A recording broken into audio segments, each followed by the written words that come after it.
ஸ்ரீ சங்கரா TV நேயர்களுக்கு வணக்கம். சுபதினம் நிகழ்ச்சியில் அனைவரையும் சந்திக்கிறதுல மிகவும் மகிழ்ச்சி. இன்னைக்கு மார்ச் மாதம் 6ஆம் தேதி வெள்ளிக்கிழமை. இந்த நாளுக்கான 12 ராசிக்கும் பலன் மற்றும் பரிகாரத்தை பார்க்கலாம். இன்னைக்கு ஒரு மிக மிக முக்கியமான நாள். வாக்கிய பஞ்சாங்கப்படி இன்று சனி பெயர்ச்சி. காலை 8:24 மணிக்கு கும்பராசியிலிருந்து சனி பகவான் மீன ராசிக்கு போகிறார். சோ இன்னைக்கு வாக்கிய பஞ்சாங்கப்படி ஃபாலோ பண்ற ஜோதிட அன்பர்களுக்காக பிரத்யேகமாக இந்த சனிப்பெயர்ச்சி பலனை இந்த சுப தினத்தில் பார்க்கலாம். மேஷராசி அன்பர்களுக்கு வாக்கிய பஞ்சாங்கப்படி அந்த கணக்குல 7.5 சனி ஆரம்பம். 12ஆம் இடத்திற்கு சனி பகவான் வந்திருக்கிறாரு. சோ சனியும் சுக்கிரனும் 12ல இருக்கு. இந்த பெயர்ச்சி அன்னைக்கு பாத்தீங்கன்னா சந்திரன் 6ஆம் இடத்துல இருக்கார். தன லாபங்கள்லாம் நிறைய இருக்கும். வீடு வாங்குவீங்க, திருமண யோகங்கள் வரும். 7.5 சனி வந்துருச்சே அப்படிங்கிற பயம் வேண்டாம். திருக்கணிதப்படி 1 வருட காலத்திற்கு முன்னதாகவே இந்த பெயர்ச்சி எடுத்ததாக நம்ம கணக்குல சொல்லி இருக்கிறோம். இது வாக்கிய பஞ்சாங்கத்தை ஃபாலோ பண்றவங்களுக்காக. சோ திருநள்ளாறுலயும் இன்னைக்குதான் இந்த சனி பெயர்ச்சி மிக பிரம்மாண்டமாக அங்க நடைபெறுகிறது. சோ மேஷராசி அன்பர்களுக்கு இந்த சனி பெயர்ச்சியை பார்த்து பதறவும் வேண்டாம், பயப்படவும் வேண்டாம். 7.5 சனி ஆரம்ப காலத்தில் 30 வயதிலிருந்து 50 வயதிற்குள்ளாக இருப்பவர்களுக்கு ஒரு மிகப்பெரிய மாற்றம் வாழ்க்கையில் கண்டிப்பாக இருக்கும். 3வது சுற்று வருபவர்களுக்கு உடல் ஆரோக்கியத்தில் கவனமாக இருக்க வேண்டும். முதல் சுற்றில் இருப்பவர்களுக்கும் விரயச்சனியில் கண்டிப்பாக சில சுப விரயங்கள் காத்திருக்கிறது. படிப்பு இன்னும் மேலும் மேல் படிப்பு, தொழில், வியாபாரம் இதில் சார்ந்த விஷயங்கள் அவர்களுக்கு நன்மை நடக்கும். ரிஷபராசி அன்பர்களுக்கு இந்த 12 ராசியில நீங்க யூடியூப்ல எல்லாம் பார்த்திருக்கலாம். ஜாக்பாட் அடிக்கக்கூடிய ராசி, இப்படி ஒரு ராசி, கோடீஸ்வர யோகம், இப்படி எல்லாம் ஒரு தம்ப்நெயில் பார்த்திருப்பீங்க. ஸோ உண்மையிலேயே சொல்லணும்னா ரிஷபராசிக்கு இதெல்லாம் நம்ம யூஸ் பண்ணிக்கலாம். ஏன்னா லாபத்துல சனி சுக்கிரன் சேர்ந்தாலே ஒரு குபேர யோகத்தை கொடுப்பார். அதுவும் கேந்திரத்துல இருக்காங்க. கேந்திரத்துல குரு பகவானும் இருக்காரு. இப்படிப்பட்ட ஒரு அருமையான சூழ்நிலையில ரிஷபராசி நேயர்களுக்கு லாபத்துல வரும் பொழுது வேலையில இருக்கக்கூடிய பிரச்சனைகள் எல்லாம் தீரும். ப்ரமோஷன்ஸ் கண்டிப்பா வரும், இடமாற்றம் கண்டிப்பா வரும். ஸோ ரிட்டையர்மெண்ட்லாம் ஆறீங்கன்னா அந்த பெனிஃபிட்ஸ் ரொம்ப சூப்பரா இருக்கும். ஸோ ரிஷபராசி நேயர்களுக்கு என்ன மாதிரியான பணப்புழக்கங்கள் வரணுமோ அது அனைத்துமே உங்களுக்கு கையில வருவதற்கு வாய்ப்புகள் உண்டு. ஸோ ரிஷபராசி நேயர்களுக்கு மனதிற்கு திருப்தியான ஒரு சனிப்பெயர்ச்சி என்று சொல்லலாம். மிதுன ராசி நேயர்களுக்கு 10ஆம் இடத்துல வருது. சோ தொழில்ல ஒரு மிகப்பெரிய மாற்றத்தை கொண்டு வர போகிறார் சனி பகவான். கூடவே சுக்கிரனும் இருக்கிறார். அதனால புதிய மாற்றங்கள், புதிய விஷயங்கள் உங்களுக்கு கைக்கு வரும். ரொம்பவுமே மனதிற்கு நிறைவான ஒரு சனிப்பெயர்ச்சி மிதுன ராசி நேயர்களுக்கும். இப்ப நீங்க என்ன ஜானர்ல ஒர்க் பண்றீங்களோ அதுல இருந்து ஒரு மாற்றத்தை கொடுப்பார். இப்ப நான் ஜோசியம் சொல்லிட்டு இருக்கேன்னா, இப்போ எனக்கு வேற விதமா மீடியால வேற வேலைகள் கிடைக்கிறதோ, இல்லை என்னோட ஜானர்ல இருந்து ஆன்மீகத்துக்கு போறதோ, அந்த மாதிரியான ஒரு மாற்றங்கள் வருவதற்கான வாய்ப்புகள் மிதுன ராசி நேயர்களுக்கெல்லாம் வரும். வரக்கூடிய வாய்ப்புகளை பயன்படுத்தி கொள்ளவும். என்னடா கேந்திரத்துல சனி வந்துருச்சு, 10ல சனி வந்தால் பதவி விலகும் அப்படிங்கிற மாதிரி ஒரு சிலர் அந்த வாக்கியத்தை சொல்லுவாங்க. பணியில் அதிக பொறுப்புகள் வருவதற்கு வாய்ப்புகள் உண்டு. சோ பொறுப்புகளை ஏற்றுக்கொண்டு புதிய பணியை தொடர்ந்தால் இந்த சனிப்பெயர்ச்சி நன்மையை தரும். கடகராசி அன்பர்கள், பாக்கியத்துல வருது பா, இவ்வளோ வருஷம் அஷ்டம சனி என்னை போட்டு பாடா படுத்திட்டாங்க, நிறைய பட்டுட்டேன் அப்படின்னு கடகராசிக்காரர்கள் எல்லாம் சொல்லுவீங்க. இதுல ஒரு மாற்றம் பாக்கியத்துல வரும் பொழுது நிஜமாவே ஒரு மனசுக்கு ஆறுதல் இருக்கும். ஆச்சு நமக்கு ஜூன் மாதத்தில் வைகாசி மாசம் குரு பெயர்ச்சி வருது. இந்த குரு பெயர்ச்சி கடகராசி நேயர்களுக்கு உச்சபலம் பெற்று வரப்போகிறார். வருடத்தினுடைய இறுதியில் கேதுவும் வரப்போறார் உங்க ராசிக்கு. மனதிற்கு அமைதியை தரக்கூடிய ஒரு சனி பெயர்ச்சி அப்படின்னு சொல்லலாம். சோ கடகராசி அன்பர்களுக்கு நல்ல ஒரு மனநிலை, நல்ல ஒரு ஆறுதலான ஒன்று நிச்சயமாக நடக்க போகுது. சிம்மராசி அன்பர்களுக்கு ராசியில் இருக்கக்கூடிய கேது ரொம்பவுமே ஒரு தடுமாற்றத்தை இவ்வளவு நாள் கொடுத்துட்டு இருந்தார். இப்ப சனி பகவானும் 8ஆம் இடத்திற்கு வர்றதுனால இந்த தடுமாற்றம் கொஞ்சம் அதிகரிக்கலாம் அப்படின்னே நம்ம சொல்லலாம். ரொம்ப வாழ்க்கையில பொறுமை, நிதானம் இதெல்லாம் தேவை. எடுத்தோம் கவுத்தோம் அப்படிங்கிற மாதிரி இல்லாமல் சிம்மராசிக்காரர்கள் கொஞ்சம் கோபத்தை கட்டுப்படுத்த வேண்டும். மன அமைதியை நீங்கள் பெருக்கிக் கொள்ள வேண்டும். இப்ப நம்ம நட்சத்திர கோயில்கள் எல்லாம் சொல்றோம்ல, சோ கண்டிப்பா இந்த அஷ்டம சனியில இந்த நட்சத்திர கோயில்களுக்கு எல்லாம் போயிட்டு வாங்க. ரொம்ப மனதிற்கு ஆறுதல் இப்ப தேவை. வேலை இடத்திலையும் நீங்க பணி செய்யக்கூடிய இடங்கள்ல மற்றவர்களிடத்தில் ஒத்து போக வேண்டும். கண்டிப்பாக குடும்பத்திலையும் நீங்க விட்டு கொடுத்து போனால்தான் இந்த அஷ்டம சனி காலத்தை வெல்லலாம். கன்னிராசி நேயர்களுக்கு இந்த கண்டக சனி ஒன்றும் பெரிய பாதிப்பை கொடுக்காது. ஏன்னா குரு பகவான் உங்களுக்கு வைகாசி மாசத்துல லாபத்துல வந்துருவாரு.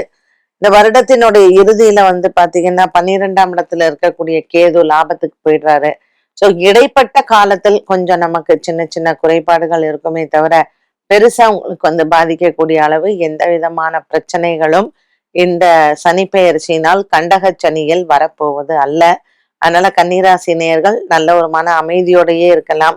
முடிஞ்ச வரையில் சக்கரத்தாழ்வார் ஆலயங்கள், நரசிம்மர் ஆலயங்களை போய் பிரதட்சணம் பண்ணுங்க. கண்டக சனி பாதிப்பு குறையும். துலாம் ராசி அன்பர்களுக்கு 6ஆம் இடத்தில் சனி பகவான் கடன் கொடுக்கறானே அப்படின்னு சொல்லிட்டு வாங்கிக்காதீங்க.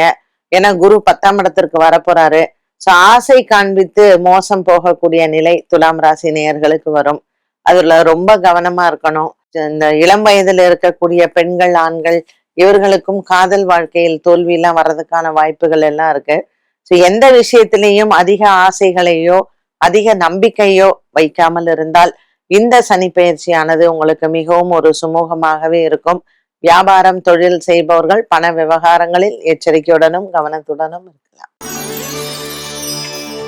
விருச்சிக ராசி நேயர்களுக்கு சனி பகவான் 5ஆம் இடத்தில் சஞ்சாரம். பிள்ளைகளால் உங்களுக்கு மன கவலைகள் வரும். கல்யாணத்துக்கு பிள்ளைங்கள்லாம் இருந்தாங்கன்னா உங்க சொல் பேச்சு கேட்க மாட்டாங்க. ஜூன் மாசத்துக்கு மேல குரு பாக்கியத்துக்கு வந்துடுறாரு. கேதுவும் போயிடுவாரு பாக்கியத்திற்கு. விருச்சிக ராசி அன்பர்கள் குடும்ப சூழ்நிலைகளில் அதிகமாக கவனம் செலுத்த வேண்டும். இறந்தவர்களினுடைய வழிபாடு, ராமேஸ்வரம் போறது, திருப்புல்லானி போறது, அங்க பித்ரு காரியங்கள் செய்வது உங்களுக்கு மிகப்பெரிய பலத்தை கொடுக்கும். தனுசு ராசி நேயர்களுக்கு 4ஆம் இடத்தில் சனி. குரு பகவானும் 8ஆம் இடத்திற்கு போயிடுவாரு. ரொம்பவுமே எச்சரிக்கையுடன் இருக்க வேண்டிய ஒரு காலகட்டம். தனுசு ராசி அன்பர்களுக்கு கொஞ்சம் ஆன்மீகத்தில் ஆர்வங்கள் அதிகரிக்க வேண்டும். நிறைய புண்ணிய ஸ்தலங்களுக்கு சென்று புண்ணியத்தை தேடிக்கொள்ளக்கூடிய ஒரு காலகட்டம். நீங்க நிறைய பத்ரி, அந்த மாதிரி கேதார்நாத், அந்த மாதிரியான ஊர்கள் எல்லாம் போங்க. இங்க ராமேஸ்வரம், திருச்செந்தூர், கன்னியாகுமரி இப்படிப்பட்ட ஆலயங்களுக்கு போயிட்டு இரவு நேரங்கள்ல அங்க கோவில்கள்ல தங்கி இறைவனை வழிபட்டு வந்தால் 4ஆம் இடத்துல இருக்கக்கூடிய அர்த்தாஷ்டம் சனியினால் பாதிப்புகள் குறையும். மகர ராசி அன்பர்களுக்கு ஒரு மிகப்பெரிய விடுதலை. 7.5 சனி விடுது 1. 2வது குரு பகவான் 7ஆம் இடத்திற்கு வந்துடுறாரு. ரொம்பவுமே ஒரு அற்புதமான சனி பெயர்ச்சி, குரு பெயர்ச்சி, ராகு கேது பெயர்ச்சி எல்லாமே உங்களுக்கு ரொம்ப அற்புதமா இருக்க போகுது. வரக்கூடிய நன்மைகளை நீங்கள் வரவேற்க காத்திருங்கள். அடுத்த 2.5 ஆண்டு காலமும் இந்த 3ஆம் இடத்துல இருக்கக்கூடிய சனி பகவான் வீடு வாங்குவது, திருமணம் ஆவது, குழந்தை பாக்கியம், வேலை இப்படிப்பட்ட ஐஸ்வர்யங்களை அள்ளித்தர காத்திருக்கிறார். கும்பராசி நேயர்களுக்கு ஜென்ம சனி விடுது. பட் இருந்தாலும் இப்ப ராசியிலேயே சூரியன், புதன், ராகு எல்லாம் இருக்கார் இல்லையா, கொஞ்சம் குழப்பத்தை தருவார். சூரியன் மாறிட்டாரு பங்குனி மாசத்துல பாத்தீங்கன்னா ஒரு மனசுக்கு ஒரு நிம்மதியான ஒரு ரிலீஃப் கண்டிப்பாக கிடைக்கும். கும்பராசிக்காரர்களும் நல்லாவே வரவேற்கலாம். குருவும் இப்ப 5ஆம் இடத்துல இருக்காரு. அதனால ஜூன் மாசத்துக்குள்ள எல்லா நன்மைகளையும் நீங்க சேகரிச்சு கொள்ளுவது நல்லது. மீனராசி நேயர்களுக்கு இந்த சனி பயிற்சி உங்க ராசியில ஜென்மத்துல வருகிறார். உடல் ஆரோக்கியம் கண்டிப்பாக பார்த்து கொள்ள வேண்டும். மனதளவுல நிறைய ஒரு புழுக்கம் இருக்கும், நிறைய தயக்கம் இருக்கும், நிறைய குழப்பம் இருக்கும். குடும்பத்துல பெரியவர்களிடத்திலோ அல்லது ஜோதிடர்கள்ட்டயோ போய் நீங்க விளக்கங்கள் கேட்டு முடிவெடுக்கிறது நல்லது. பணம் விஷயத்தில் ஏமாற்றங்கள் நிறைய வரும். கேர்ஃபுல்லா இருங்க. அவன் கேட்கிறானே, தம்பி தானே, அண்ணா தானேன்னு கொடுக்காதீங்க, திரும்ப வராது. மீனராசிக்காரர்கள் உங்களினுடைய பொருளாதாரத்திலையும் உங்க மனநிலையிலையும் கவனமாக இருக்க வேண்டும். மற்றவர்களுக்கு ஜாமீன் கையெழுத்து போடுவதோ அல்லது வக்காலத்து வாங்குவதிலேயோ கவனம் தேவை.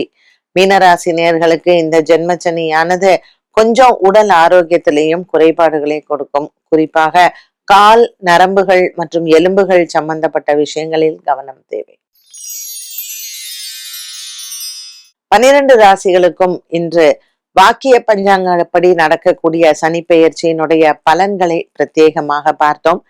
இந்த நாளுக்கான கேள்வியை பார்க்கலாம். அஸ்தம் நட்சத்திரத்தில் பிறந்தவர்கள் வணங்க வேண்டிய ஆலயம் எது? இந்த ஆலயம் ஹஸ்த நட்சத்திரக்காரர்களுக்கு சொல்லப்பட்டிருக்க ஆலயம் எங்க இருக்கு அப்படின்னு பாத்தீங்கன்னா, நாகப்பட்டினம் மாவட்டத்துல குத்தாலம், இந்த கும்பகோணம் சைட்ல பாத்தீங்கன்னா குத்தாலம்னு ஒரு இடம் இருக்கு. அங்க கோமல் அப்படிங்கிற ஊர்ல கிருபா குபேரேஸ்வரர் அப்படிங்கிற திரு ஆலயம் தான் ஹஸ்த நட்சத்திரக்காரர்களுக்கு சொல்லப்பட்டிருக்கு.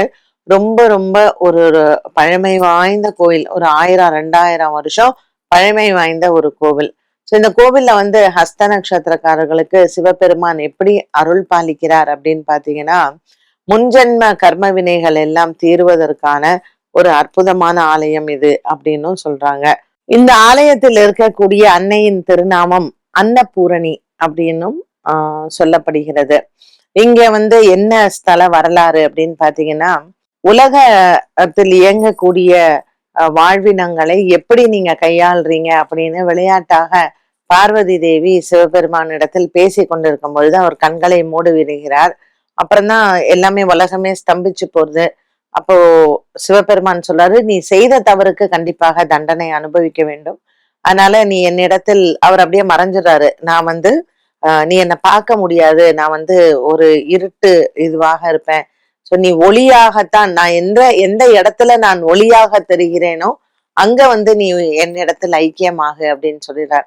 சோ பார்வதி தேவி மகாவிஷ்ணுட்ட போய் அடைக்கலம் கேட்கும் பொழுது மகாவிஷ்ணு இந்த ஸ்தலத்தில் ஒரு பசுமாடாகவும் ஒரு கன்றாகவும் பார்வதி தேவி சிவபெருமானை நினைத்து பூஜை பண்றா. அதனாலதான் இந்த இடத்திற்கு கோமல் அப்படிங்கிற பேர் வந்தது. கோன்னா பசுமாடு.